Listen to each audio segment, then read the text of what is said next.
आज हम चर्चा करेंगे भारतीय संविधान का अनुच्छेद 32, आर्टिकल 32 ऑफ द कॉन्स्टिट्यूशन। बाबा साहब से पूछा गया एक सभागार में कि अगर आपको भारतीय संविधान के सबसे महत्वपूर्ण आर्टिकल को चुनना हो तो आप किसको चुनेंगे, या आपके करीब कौन सा है जिसके बिना संविधान अधूरा सा लगता है। तो बाबा साहब ने एक ही उत्तर दिया, आर्टिकल 32। आर्टिकल 32 को पब्लिक लॉ भी कहा गया है।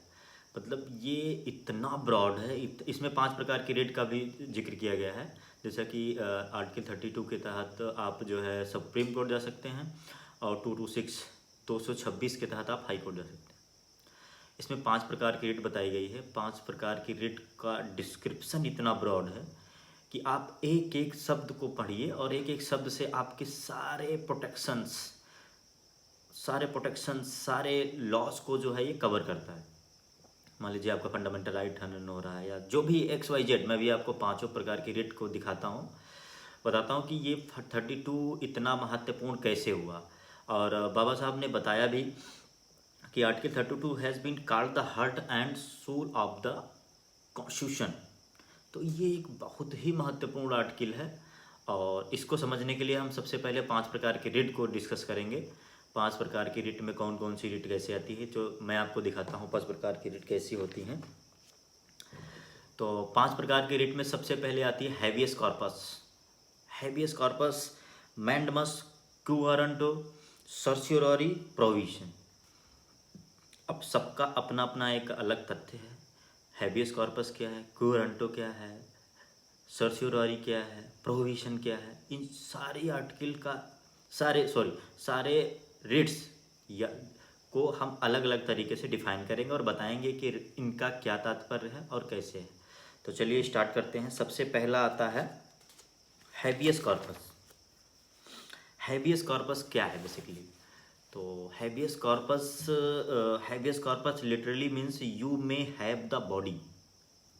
That means the habeas corpus का जो एक्चुअल मीनिंग है, you may have the body.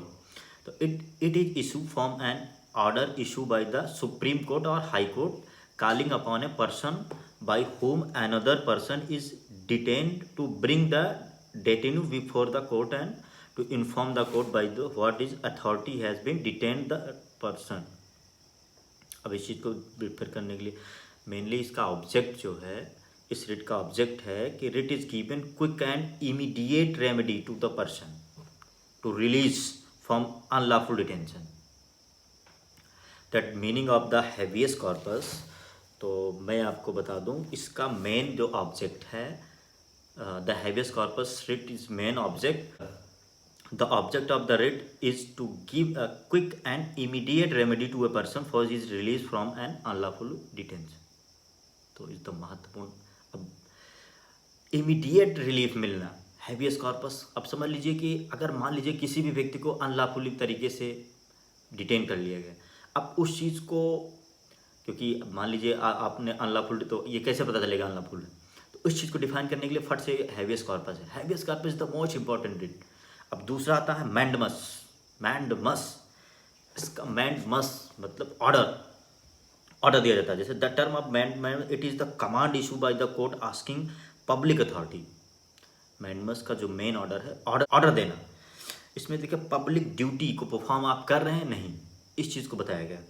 तो it is an order issue by a court mandamus to a public authority to some particular act which is appertains to its office and is it the nature of the public duty. इसको भी define किया गया है कि आप जो है issue किया जाएगा, कमांड किया जाएगा पब्लिक अथॉरिटी को कि आप पार्टिकुलर एक्ट कर रहे हैं या अपेरेंट्स को अपने ऑफिसर दे रहे हैं नहीं दे रहे, इस चीज़ को इसमें गया। Mandamus would like there is a failure to perform a mandatory duty. Basically mandamus का जो ऑब्जेक्ट है इसका है कि मान लीजिए कोई पब्लिक ऑफिसर है, वो अपनी ड्यूटी परफॉर्म कर रहा है या नहीं, इस चीज़ को डिफाइन करने के लिए मैंडमस रिट को जारी किया जाता है। That is the mandamus would be live there is the failure to perform a mandatory duty. The petitioner must show that he was made a demand to enforce that duty and the demand was refused. Mandamus is a discriminatory remedy issue inter alia to compel performing of public duties which may be administrative, ministerial or statutory nature. This is the most important rate 226 के तहत high court और 32 के तहत supreme court. अब एक चीज़ और भी जान लीजिए, जो मैंडेमस रिट है ये प्राइवेट के अगेंस्ट में ये जो है अगेंस्ट इशू नहीं होती है, ओनली द पब्लिक। बताया गया कि इन द ऑर्डर किसको दे सकते हैं। अब प्राइवेट प्रॉपर्टी अपना काम कर रही है, नहीं कर रही, this is the not you. तो प्राइवेट के लिए कंटिन्यू मैंडेमस। अब आता है क्यू वारंटो। अब क्यू वारंटो मीन्स क्या होता है, व्हाट इज योर अथॉरिटी। मान लीजिए आप लेखपाल हैं, तो अब कैसे पता चलेगा कि आपकी अथॉरिटी क्या है, आपके वर्क्स क्या हैं, आपका जुरिडिक्शन क्या है। इसलिए क्यू वारंटो का मतलब ये तो authority. What is the authority. Quo warranto means what is the authority. It issued against the holder of public officer requiring him to show with what authority be hold that office. It is issued to a person from an office to which he is not entitled. It is issued against the usurper, the object of the confirmed jurisdiction upon the judiciary to control the executive action in making appointment to public office and also to protect the public from use per public officer. तो इसमें बताया गया है कि आपकी jurisdiction क्या है बारे में क्यू वारंटो। तो हर एक रिट अपने आप में संप्रभु है, क्योंकि इसका जुरिडिक्शन इतना लंबा। अथॉरिटी में आप जाएंगे, जुरिडिक्शन क्या है, कहाँ से वर्किंग है, कैसे क्या है, तो ये सारी चीज़ें अगर कोई पर्सन चाहता है तो उसमें क्या डालोगे, क्यू वारंटो। अब अच्छा, इसमें एक केस भी था, आर्य समाज सभा versus doctor Ram AIR 1954 part 297 of the supreme court. तो इसमें बताया गया कि आर्य समाज एक प्राइवेट एसोसिएशन है। चलिए नेक्स्ट पे चलते हैं। अब आता है प्रोहिबिशन।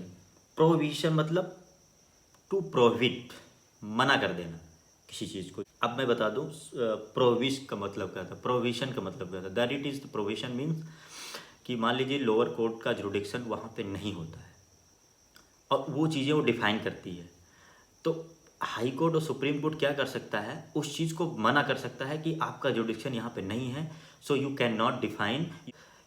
कुल मिला के मना करना है। हायर कोर्ट लोअर कोर्ट को मना करता है कि आप इस चीज़ को मत करिए, this is lack of jurisdiction, यहाँ पे आपका जुरिडिक्शन नहीं है। ट्रिब्यूनल को मना कर सकता है, कॉम्पिटेंट अथॉरिटी को मना कर सकता है, जो भी हो उसका जो है सिक्वेंस होगा उस चीज़ को मना करेगा कि आपका यहाँ पर अथॉरिटी नहीं है, आप इसको मत करिए।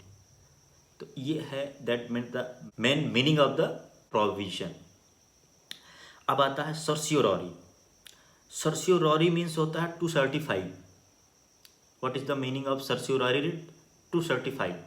अब सर्टिफाई किसको किया जाएगा, सर्टिफाई किया जाएगा the writ of the certiorari is order issue an inferior court to tribunal और transmit to record proceeding pending with them for security and it necessary for object of this writ to keep the exercise power by the judicial and quasi judicial tribunal with the limit of the jurisdiction against to them by the law and restrain them from acting in excess of their authority.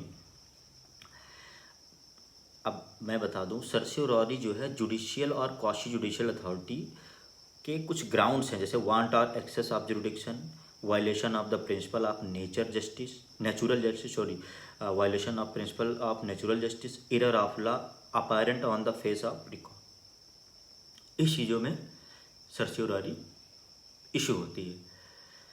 तो article 32 has been called the heart and soul of the constitution.